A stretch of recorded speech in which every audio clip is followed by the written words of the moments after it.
Hello my dear. पीछे की video में हम फर्स्ट एड तक देख चुके थे। आज इस वीडियो में हम आपको इन केस ऑफ वॉन्ड के बारे में पढ़ाएंगे कि यदि हमें घाव हो जाए तो क्या करेंगे। ठीक है, तो अब इसे हम लाइन बाय लाइन पढ़ लेते हैं। ओके, कहता है इन case of wands. In case मतलब अगर हमें जख्म हो जाए तो हम क्या करें। कहता है when any tissue in our body is torn or cut by injury or a wound is caused। कहते हैं कि हमारे शरीर में जब कभी ये टिश्यू टिश्यू मिस होता है बाबू, हमारे शरीर का मसल्स। जैसे कि आपको पता है हमारा शरीर जो है सेल प्लस सेल मिल करके टिश्यू बनता है, समझे। सेल प्लस सेल मिल करके टिश्यू बनता है। उस टिश्यू का एक तरह से आप मसल्स कह सकते हो। इस मसल्स टिश्यू टिश्यू जुड़ करके, ये टिश्यू टिश्यू प्लस जुड़ करके ढेर सारे जुड़ करके तब मसल्स बनता है।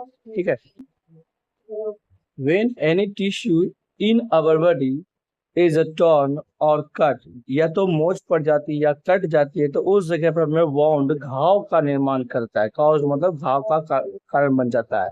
There are several types of wounds. तो हमारे पास हमारे शरीर में विभिन्न प्रकार के जख्म हो जाती है, कट जाती है, मोच आती है, फ्रैक्चर आता है, फट जाता है। ये सब के बारे में बताएंगे, जैसे कि bruises bruises laceration, contusions, inside bones और भी बहुत सारी ये टाइप्स ऑफ जख्म का है। ठीक है, अब टोटल क्या होता है एक एक अब हम देखेंगे लाइन बाय लाइन करके टोटल क्या होता है। तो पहला कहता है आपका, देख लीजिए, inside bones. Inside bone means होता है आपका चिरा हुआ घाव। इनसाइड बोन्स, अब देखिए चिराता कैसे है ना। ये चिरा हुआ घाव हमारे शरीर में होता किस प्रकार से वो दिखाते। कहता है कि inside wounds are caused by sharp of instruments like। अब देखिए हमारा शरीर जो है इंसाइड चिरा हुआ वाला घाव हमारे शरीर में कैसे होता है। जब हम छुरी के साथ खेले, जब हम रेजर के साथ खेले, जब हम ब्लेड के साथ खेले, तो क्या था उसी से क्या था हमारे शरीर में कट जाता है, चीरा आ जाता है और भी बहुत सारे हैं। The blood vessels are clean cut. तो हम ब्लड वेसल्स मीन्स होता है नस।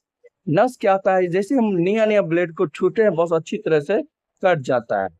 ठीक है, ब्लड वेसल्स मीन्स होता है नस, जो कि ब्लड ब्लेड को छूते ही कट जाता है। And so this bonds bleed extensively, और इससे क्या होता है एक्सटेंसिवली मीन्स होता है बहुत ही ज्यादा। ठीक है, जिसकी वजह से हमारे शरीर में बहुत सारी ब्लीडिंग हो जाती है। ओके, ये दिस आप ऑब्जेक्ट से करता है। तो अब है contused wounds are caused by blows from blunt instrument. Blunt means होता है बाबू जिसमें धार नहीं होता है, जिस इंस्ट्रूमेंट में धार नहीं होता है उसे बोलते हैं ब्लंट। ठीक है, अब कहता है कंट्यूज्ड वॉन्ड मतलब चोटीला घाव। देखिएगा कुछ घाव क्या था हमारे पास, हमारे शरीर में घाव जो होता है वो बार बार अक्सर चोट उसी में लगता है। जैसे कि पाँव में अंगूठे में चोट लग गया, घाव हो गया, तो जब भी आप जहां भी कहीं भी जाते हैं तो बार बार उसी में चोट लगता है, तो उसी को बोलते हैं कंट्यूज्ड वॉन्ड मतलब चोटीला घाव। अक्सर ये होता है हमें जब जिस इंस्ट्रूमेंट में धार नहीं होता है उसी, और बाइक क्रशिंग जब मोच उससे उसी से होता है। कहता this the tissue looks bruised मतलब वहां का जो टिश्यू होता है एकदम बिल्कुल छोटी हो जाता है। ओके, नेक्स्ट है आपका lacerated lacerated wounds. Lacerated wounds means होता है बाबू फटा हुआ घाव। लेसरेटेड बॉन्ड्स मीन्स हो गया फटा हुआ, जैसे नहीं बोलते पाँव फट गया है ना, फटा हुआ पाँव फटा हुआ, और देखिए मैंने बोलते पाँव फट गया, फटा हुआ घाव। लेसरेटेड मीन्स होता है फटा हुआ घाव।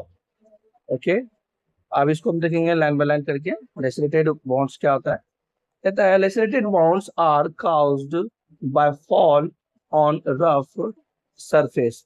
ये जो फट जाता है ना, मतलब चोट लग गया, फट गया, या पीस ऑफ सेल्स या क्लॉज ऑफ एनिमल्स, जब किसी कोई जानवर का खूर, जैसे कुत्ते का खूर, बिल्ली का खूर, उसके शरीर से उसके नाखून से लगने हुए, या चिमनी मतलब कोई सामान से हथियार जो शार्प वाला ऑब्जेक्ट होता है। दिस बॉन्ड्स हैव टर्न और इरेगुलर एज। इन सबके पास ना टूटा फूटा, जैसे कि इस तरह का उसका धार होता है, उस धार से क्या होता है हमारे शरीर में। इरेगुलर मतलब जिसका कोई शेप फिक्स ना हो, इरेगुलर उसे कहते हैं। ठीक है, इरेगुलर तरह से वो उसका शेप होता है, जिससे हमें वो कट जाता है। ठीक, कहता है these bonds have torn or irregular edge and they tend to bleed less। और इसमें ना थोड़ा खून से, इसमें थोड़ा खून कम निकलता है। ठीक है, इस प्रकार के जख्म में। अब कहता है the two major dangers of wound are bleeding. जब हमारे शरीर में जो कोई जख्म होता है तो उसके लिए सबसे बड़ा खतरनाक चीज दो तरह का होता है। पहला है ब्लीडिंग, ब्लीडिंग मतलब शरीर से खून निकलना। दूसरा है क्या, इन्फेक्शन। इन्फेक्शन क्या होता है, आप लोग देखे होंगे कि जब कभी पाँव में जख्म होता है ना, तो वो जख्म इतना इन्फेक्टेड हो जाता है कि वो जल्दी छूटता ही नहीं है। महीने, जो 1.5 महीने 2 महीने तक हो रहता है। आप लोग बचपन में देखे होंगे, आपके घाव, पाँव में जो घाव होती थी तो वो जल्दी छूटता नहीं था, वो इन्फेक्टेड हो जाता था। ठीक है, इन्फेक्शन हो जाता था उसमें, जिस वजह से जल्दी वो नहीं छूटता था। नेक्स्ट है आपका, कहता है bleeding is the immediate danger and should be dealt with as soon as possible। मतलब ब्लीडिंग मतलब तो खून निकलना, ये क्या होता है, बहुत तुरंत निकलता है, इमीडिएट, बहुत ही खतरनाक चीज है ये भी, ब्लीडिंग निकलना। इससे should be dealt with as soon as possible, इसके साथ ऐसा तुरंत व्यवहार करना चाहिए जितना जल्दी हो सके। ठीक है, मतलब रोकथाम करने का कोशिश करना चाहिए जितना जल्दी हो सके। अब कहता है कि उसके लिए हम करेंगे क्या, इसको रोकथाम के लिए करेंगे क्या। तो पहला है wash your hands thoroughly with the soap and water. तो अपने हाथों को अच्छी तरह से साबुन से, अच्छे पानी से धो लेना है। दूसरा कहता है क्लीन दी एक्सटर्नल वॉन्स, बाहर में जो घा आ गया, हाथ के ऊपर, पाँव के ऊपर जो घा है, with plenty of good clean drinking water, उसको भी, उस जख्म को भी क्या करना, अच्छे पानी से अच्छी काफी देर तक धोना। कहता है dry area surrounding the wound gently. अब dry the area surrounding wound, अब जहाँ पे जख्म हो गया, जैसे कि आपका ये पाँव है, ठीक है, अब यहाँ पे जख्म हो गया तो इसके आसपास में क्या होता है, सूखने की कोशिश करो, सुखाने की कोशिश करो। या तो कपड़े से पोंछ पोंछ सुखाने की कोशिश करो, या तो कुछ पल के लिए छोड़ दो, या रुई से सुखाने की कोशिश करो। ठीक है, dry the surrounding areas with dry sterile gauze और फ्रेशली लॉन्ड्रेड हैंडकरचीफ और धोती। कहता है क्या, इसको जो है आप उसे स्टील गॉज में होता है बाबू, स्टील गॉज में होता है जालीदार कपड़े की पट्टी, है ना, जिसको बोलते हैं, आप देखेंगे पट्टी नहीं, डॉक्टर के पास रहता है बैंडेज वाला पट्टी, उसे बोलते हैं स्टील गॉज। ठीक है, या तो कहता है क्या, फ्रेशली लॉन्ड्रेड हैंडकरचीफ, यानी कि तरोताजा धोया हुआ रुमाल, या तो धोती, जो अभी फिलहाल साफ हुआ है, साफ साफ कपड़े से उसे क्या करना है, वो सुखाने का कोशिश करेंगे, उस घाव के चारों ओर रखेंगे ताकि वो साफ हो जाए। यदि गंदे वाला से करेंगे तो हमें इन्फेक्शन ज्यादा हो जाएगा। नेक्स्ट कहता है, ये है आपका next, cover the wound with sterile gauze, वही जालीदार पट्टी, हुई वाला जो पट्टी होती है जो डॉक्टर के पास, कहते हैं उसको कवर कर दीजिए इफ अवेलेबल, यदि हमारे पास हो तो। अन्यथा कहता है ड्राई स्टील गॉज और फ्रेशली लॉन्ड्रेड, वही नहीं है वो तो रुमाल से, हैंडकरचीफ या धोती से आप उसका वहां पे यूज कर सकते हैं, घाव को झांप दें। कहता है don't let the cotton come into the contact with the wound, और उस जख्म के पास ना सूखा रुई मत दिया कीजिए, क्योंकि रुई क्या होता है बाबू, कभी कभी ना सूखा रुई देने से, ठीक है, उसमें चिपक जाता है, जब रुई हटाते ना तो वो काफी दर्द करता है। ठीक है, कहता है रुई का यूज नहीं करना है। कहता है if you wish to spread antiseptic over the wound, ensure that it is not mixed with water। यदि आपको लगे कि हम उस जगह पे एंटीसेप्टिक दवाई लगाना चाहते हैं, ठीक है, तो उस जगह ये ध्यान रखना है कि वो दवा जो कहीं मिलावटी तो नहीं है, ऐसा नहीं कि हम गोड़ पे डालें और हमारे लिए नुकसान हो जाए। ठीक है, उसके बाद कहता है बैंडेज द वॉन्ड, ये सब करने के बाद उसमें क्या करो, अच्छा से बैंडेज लगा दो। ठीक है, नेक्स्ट पॉइंट है बाबू आपका, कहता है if case of nose bleeding, यदि हमारे नाक से सर खून निकले तो हम क्या करेंगे। अब देखिए कुछ स्टूडेंट को ना गर्मी में अक्सर असेंबली में नाक से खून निकलने लगता है, क्लास में नाक से खून निकलने लगता है, तो उस वक्त क्या करेंगे। आप देखेंगे you must have seen that many people have their noses bleeding. आपने बहुत से लोगों को देखा होगा कि उनके नाक से खून निकलने लगती है। तो when there is too much heat, जब अक्सर हमारे यहाँ आसपास में ज्यादा गर्मी होती है तब, और अक्सर ये गर्मी के सीजन में होता है। Here is how you should give first aid in this case। आप कहते हैं यहाँ पर कुछ दिया है तरीका कि इस प्रकार की यदि सिचुएशन आपके पास हो तो आप किस तरह से उन्हें फर्स्ट एड देंगे। तो पहला कहता है loosen the clothing if it's too tight. तो उनके शरीर में जो भी ड्रेस है, पहला नंबर तो उनको लूज कर दो, बटन बटन खोल के उनको ढीला कर दो।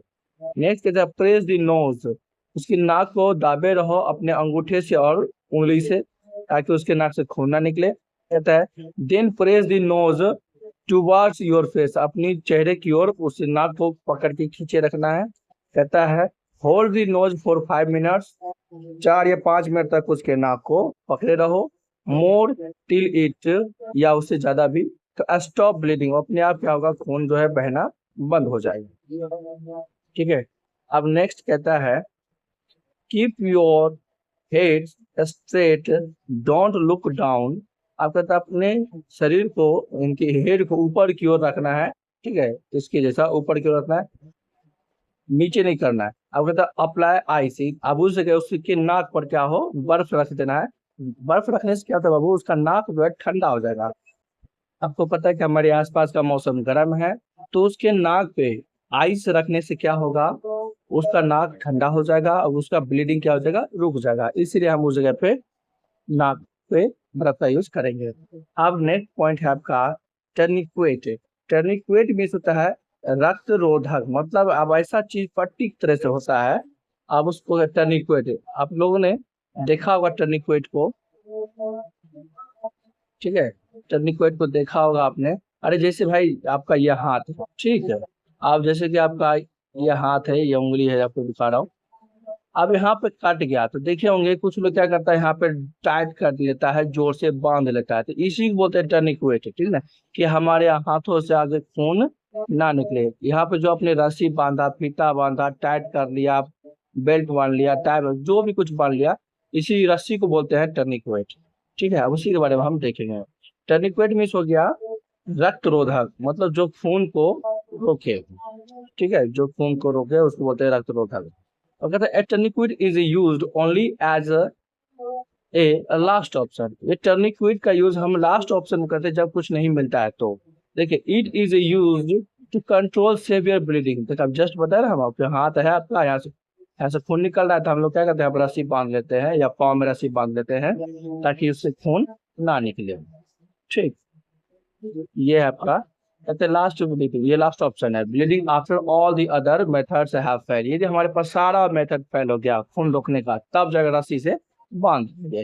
It is use only in extreme case when there is a lots of bleeding, और ये तब हम करेंगे जब बहुत ही ज्यादा खून निकल रहा हो। आप तो फिल्मों में देखे होंगे कि अपना साड़ी फाड़ के हाथों को बांध देता है ताकि खून नहीं निकले, शर्ट लपेट देता है उस जहाँ पे कट गया है उस जगह पे शर्ट से बांध देता है। तो जो ये हुआ लास्ट ऑप्शन, जब जहाँ पे ज्यादा खून निकले तो करते हैं। ठीक है, अब कहता है a tourniquet can be strap, towel, belt, कुछ भी हो सकता है, आप वहां पे कुछ भी लपेट सकते हैं।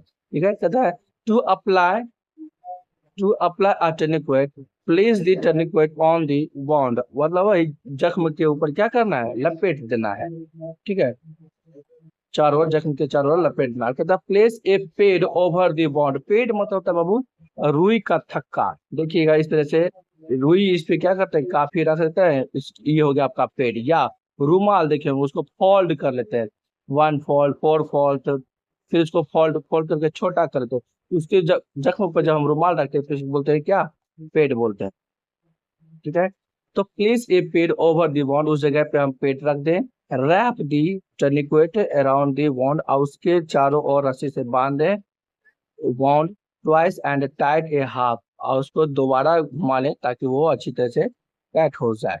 ठीक है, half node and the other node, मतलब कहता है कि नोड मीन्स होता है गांठ, जिसको ना बोलते हैं जोर से गांठ बांधो ना, गांठ ताकि वहां से खून ना निकले। नोड मीन्स होता है बाबू गांठ। इसके बाद है place a short stick on the half knot and another note, मतलब इस गांठ और इस गांठ के बीच में कोई कोई कोई स्टिक रख दो, डंटा रख दो। ठीक है, उसके बाद क्या करो, यहाँ पे इसको टाइट से बांध दो, यहाँ पे इसको टाइट से बांध दो। मतलब इसमें कहता है हाफ नॉट एंड अनदर।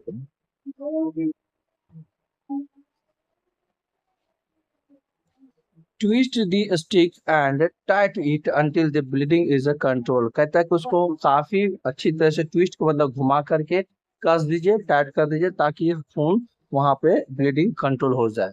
ठीक। अब कहता है leave the stick on the wound, और वो स्टिक को उसी जगह जख्म पे ही छोड़ दो। अब कहता है never loose or remove the tourniquet until the bleeding is over, और वो तब तक उसको वहीं पर रहने दीजिए, काट करके बंधे रहने दीजिए, टर्निक्वेट को उसी में लगे रहने दीजिए, तब तक वो ब्लीडिंग ओवर ना हो जाए, मतलब स्टॉप ना हो जाए अच्छी तरह से।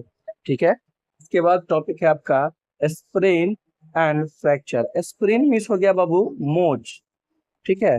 फ्रैक्चर मतलब होता है टूट जाना, स्प्रेन मिस होता है मोच पड़ जाना। अगर sometimes N ankle, ankle miss घुटना, ट्विस्ट और गेट ट्विस्टेड, और वो क्या होता है मुड़ जाता है। जैसे कि आप लोग देखेंगे हाई हील की सैंडल वाले जब लड़की चलती है ना, तो उसका पाँव क्या होता है मोच पड़ जाता है, वो पाँव पलट जाता है, बस उस एंकल में मोच आ जाती है। जैसे कि लड़के का पाँव भी कभी कभी पलट जाता है, तो उसको क्या होता है मोचा आ जाता है।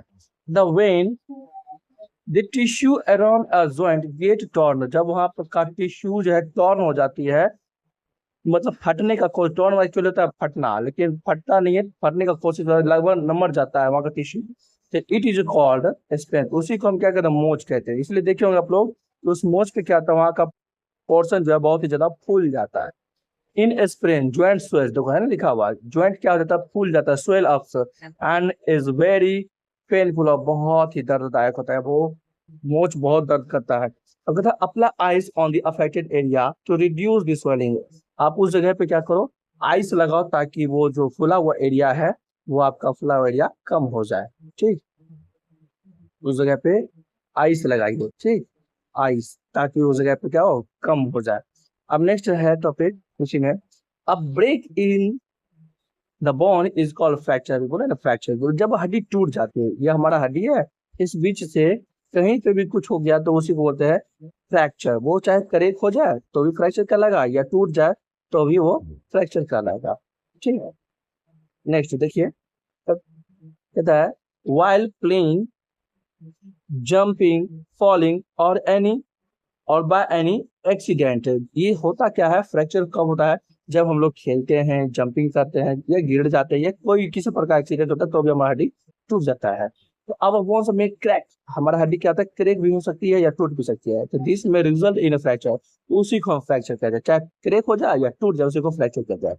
We should do we should do this in case of fracture, अब हमें जब फ्रैक्चर हो जाए तो हमें क्या करना चाहिए वो कह रहा है। फर्स्ट में कहता है, ठीक है, फर्स्ट में कहता है कि आप ये कीजिए ताकि don't allow the victim to move, जब किसी को फ्रैक्चर आ जाए तो उस विक्टिम को, उस पेशेंट को चलने मत दिया करो, कहता है don't move that part where there is a fracture, ताकि उस जगह पे जहाँ पे उसको फ्रैक्चर हो चुका है।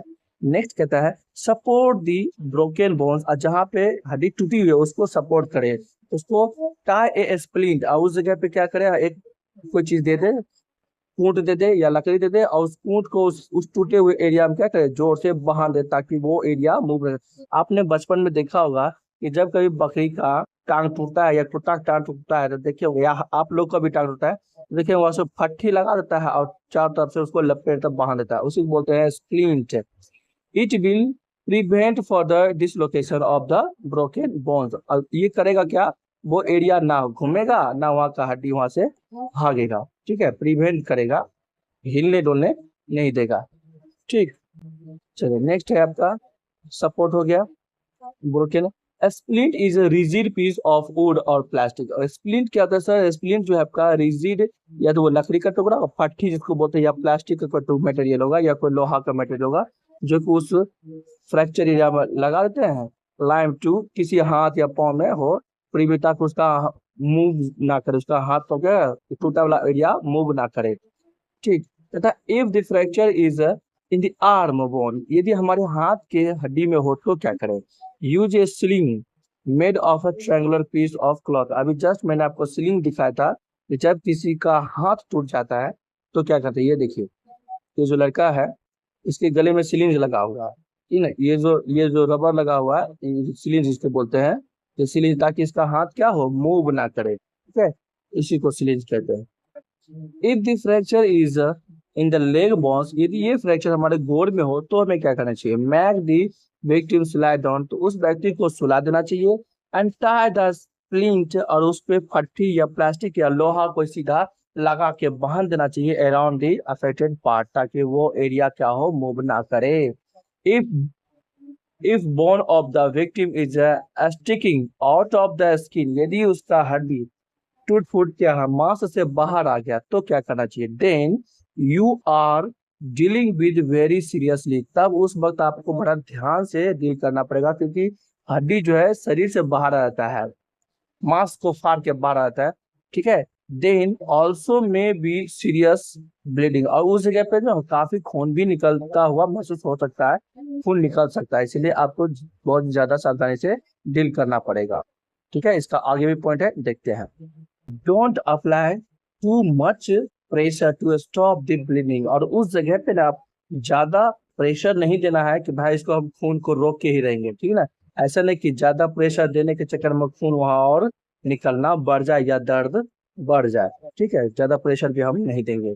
नेक्स्ट कहता है, cover the wound with a steel pad, steel pad हमने आपको पीछे बताया था, उससे उस घाव को क्या कीजिए, कवर कर दीजिए, और विथ ए क्लीन क्लॉथ या किसी अच्छे साफ कपड़े से उसको कवर कर दीजिए। कहता है, don't try to press the backbone back, और उस हड्डी को आगे पीछे प्रेस करने का कोशिश ना करें, ठीक है, क्योंकि क्या होता है, कुछ भी दर्द हो सकता है, हड्डी बाहर भी निकल सकती है। कहता है, don't try to move the victim, और उसे मूव करने का परमिशन मत दीजिए, उसे घुमाने का कोशिश मत करो।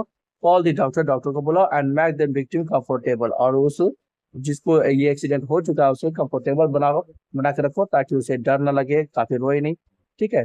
अब कहता है, if you give support A broken arm, यदि आप किसी का हाथ टूट गया, उसको यदि आप support they by applying A splint, जब आप स्प्लिंट लगाते हो तो क्या करना चाहिए, ठीक।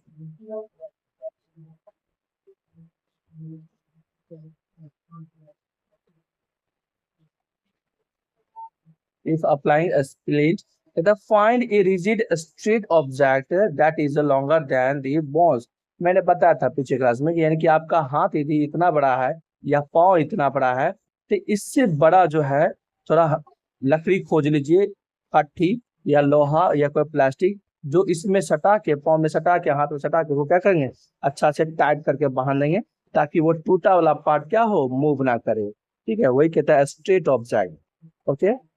नेक्स्ट है longer than the bones and joint that you are going to support, you can use it as a splint, okay। Next कहता है, cover the broken skin with steel goes, और उसको जो टूटा हुआ स्किन है उस पे जगह पे स्टील गोज लगा लेंगे, जालीदार पट्टी जिसको बोलते हैं पट्टी, डॉक्टर लगाता है पट्टी, है that a splint with a softer material, और उस जगह पे ना सॉफ्टर मटेरियल लगा दो, सच एज क्लॉथ, इसको बोलते हैं मुलायम कपड़ा। Splint prevents for the dislocation of the broken bones, ये टूटी हुई हड्डी को उस जगह से हट जाने में, हटाने में रोक देता है, भाई जो टूटा हुआ ऐसा नहीं कि वहां से और हट जाए, नहीं, उसको रोक के रखता है, भाई अब हटने नहीं देंगे, अब हटेगा तो बेचारा मर ही जाएगा।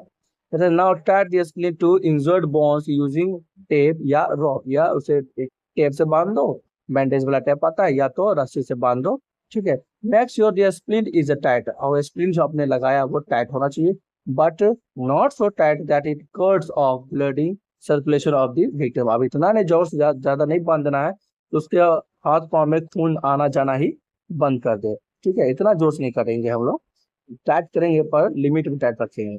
नेक्स्ट कहता है, place an ice bag over the splinted area, जिस जगह पे ऐसा हुआ उस जगह पे क्या करेंगे, आइस ला करके पन्नी में भर के उस जगह पर रख देंगे, या कोई कपड़ा में लपेट के उस जगह पर रख देंगे।